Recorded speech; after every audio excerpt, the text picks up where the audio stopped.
Welcome back to Mysteries of the Church. As with any sacred ritual, proper procedure in the making and distribution of the Eucharist is held in the highest regard. Recently, we had the opportunity to see how altar bread is prepared firsthand. The Catholic Church requires that only unleavened bread made of wheat flour and water may be used. The same kind of bread believed to have been present during the Last Supper. Anybody who's familiar with receiving communion knows that this is not like the bread you buy in the supermarket. It is made simply of wheat and water. That's an end to it. No additives of any kind, simply wheat and water.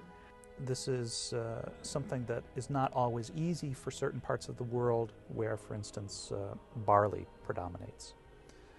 But the guidelines are fairly clear. It has to be from the grain of the wheat. For a number of years, people in different parts of the world have been using local products to try and confect the Eucharist. But this is a universal church which everyone has to be on the same page. And so using the same elements in order to confect the Eucharist is, at least in the minds of the Roman dicasteries, the proper way to go. The Church has, I believe, always felt, whether implicitly or explicitly, that to use something else than wheat bread, and, for example, rice bread or potato bread or rye bread, to use something else than what Jesus himself used would be to insert a flaw. In fact, would be to overturn what Jesus intended to be done. Even what we consecrate the bread and the wine in, the vessels which we consecrate the bread and the wine in, they have to be not unbreakable, non-porous cups and plates, chalices and patens, okay? And in our tradition, made out of a precious metal, but unbreakable and non-porous. So none of the blood of Christ is perpetually absorbed into that cup. So it's a pretty important aspect of life. In the Diocese of Brooklyn, the cloistered order of Discalced Carmelite nuns makes altar bread. I'm with the Carmelite sisters here in Brooklyn, where the bishop has granted us permission to enter the cloister to show you how to make altar bread. Today we're going to be making white altar bread, so let's get started. The first step is to add the water from the water chiller, which controls the amount and the temperature, which is very important when making altar bread. We will be adding 26 litres of water and 22 kilos of flour. For white altar bread, we're going to be using organic unbleached flour. Now before we add the flour, we have to get the machine started. We're going to gently just keep adding the flour as we go.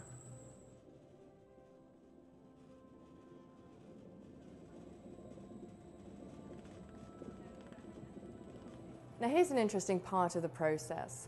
Once the mixture is complete, we're going to perform a test to see if it is of the right consistency.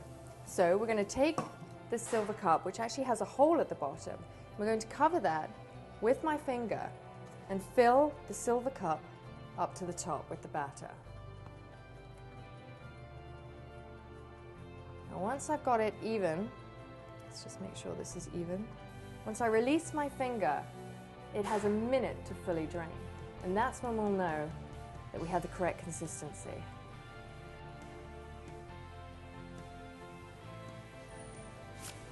There we go, exactly a minute. So now that we know that it's of the right consistency, we're going to empty it into another container and take it over to the baker. We're going to use this plastic container to empty the mixture into to take it over to the baker. So we're going to push this down button right here on the machine and make sure, oh, there we go. Okay, there we go.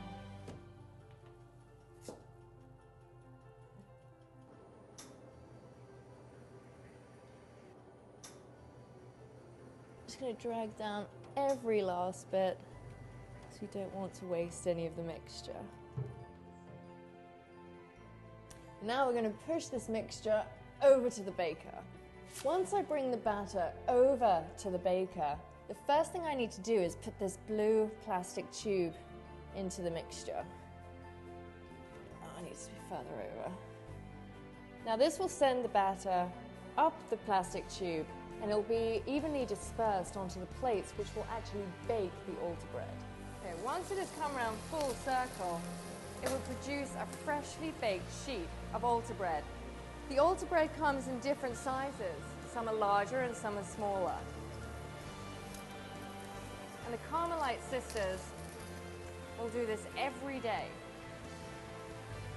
And sometimes probably burn their fingers in between, which I'm trying desperately not to do.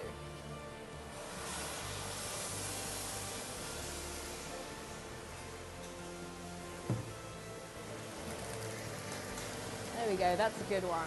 And as you can see, this one has larger posts on it. So put this one carefully.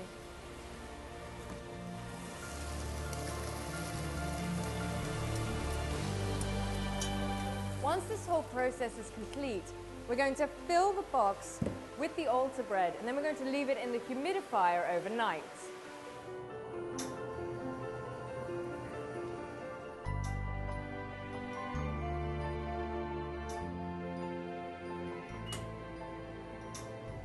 Once the baker has made the bread, it is brought to the humidifier and left overnight.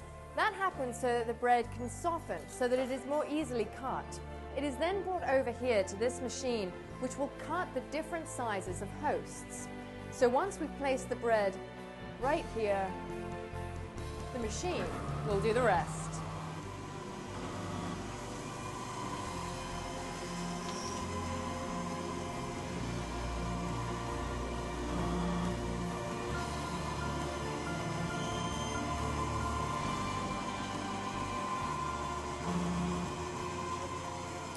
The Carmelite sisters would take the freshly cut altar bread and put them in the top of the machine. It would eventually come down, and what happens is this area of the machine counts out exactly 500 altar bread. Then the sisters would package them in a plastic bag to preserve its freshness. So they just hit down.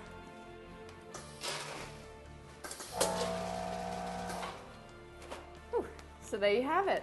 And now this bag will be shipped off and sent to your local parish.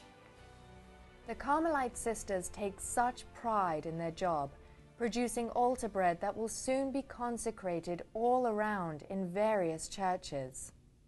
Once consecrated, the Eucharist is considered sacred, and accordingly, the way the host is handled and reserved is taken with great care.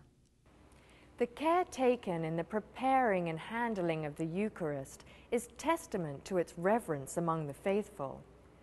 But what happens when the Eucharist turns into a flesh-like substance and a red, viscous fluid before your very eyes? When we return, many flock to a little church in Italy to see evidence of what is considered by many to be a miracle. Mysteries of the Church will be right back.